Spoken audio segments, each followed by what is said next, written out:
बांग्लादेश की राजधानी ढाका समेत देश का बड़ा हिस्सा इस समय हिंसा की चपेट में है। ये हिंसा गुरुवार को छात्र नेता शरीफ उस्मान हादी की मौत के बाद भड़की।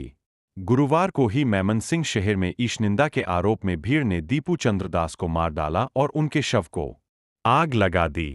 भीड़ के दीपू चंद्र दास की हत्या कर देने से बांग्लादेश के अल्पसंख्यक समुदाय में बड़े पैमाने पर गुस्सा फैल गया है। भारत में भी इस घटना पर नाराजगी है। अल्पसंख्यक हिंदू समुदाय से आने वाले 25 साल के दीपू दास मैमनसिंह में रहते थे। वह एक गरीब परिवार से थे और रोजी रोटी कमाने के लिए स्क्वायर मास्टरबारी स्थित पायनियर निट कंपोजिट फैक्ट्री में काम करते थे। गुरुवार को उनके फैक्ट्री परिसर और आसपास भारी भीड़ थी। इसी दौरान दास पर हमला करते हुए उन्हें बुरी तरह पीटा गया। हमले की वजह से उनकी मौके पर ही मौत हो गई। भालुका मॉडल पुलिस स्टेशन के इंस्पेक्टर अब्दुल मालिक ने बताया कि हत्या के बाद भीड़ ने दीपू दास के शव को ढाका मैमनसिंह हाईवे पर डालकर आग लगा दी। दीपू चंद्र दास के पिता रविलाल दास ने एनडीटीवी से बात करते हुए कहा है कि परिवार को सबसे पहले सोशल मीडिया से इस बारे में पता चला। रविलाल दास ने बताया है कि उन्होंने मेरे बेटे को पीटा और फिर उसे एक पेड़ से बांध दिया। भीड़ ने मेरे बेटे पर केरोसिन डाला और उसे आग लगा दी गई। उसका जला हुआ शरीर बाहर छोड़ दिया गया था।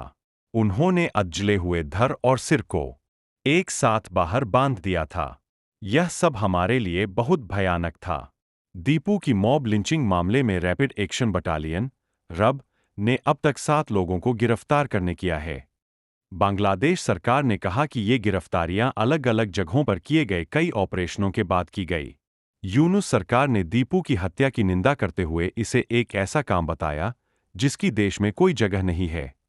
इस जघन्य अपराध के दोषियों को बख्शा नहीं जाएगा। दूसरी ओर दीपू के पिता ने कहा कि उनके परिवार को अब तक कोई सीधा आश्वासन सरकार की ओर से नहीं मिला है। निर्वासित बांग्लादेशी लेखिका और मानवाधिकार कार्यकर्ता तस्लीमा नसरीन ने दीपू की मौत पर दुख और गुस्से का इजहार किया है। शनिवार को उन्होंने कहा कि दीपू चंद्र दास पर ईशनिंदा का झूठा आरोप लगाया गया। पुलिस की सुरक्षा में होने के बावजूद उसे छोड़ दिया गया, जिससे वह भीड़ का शिकार बन गया।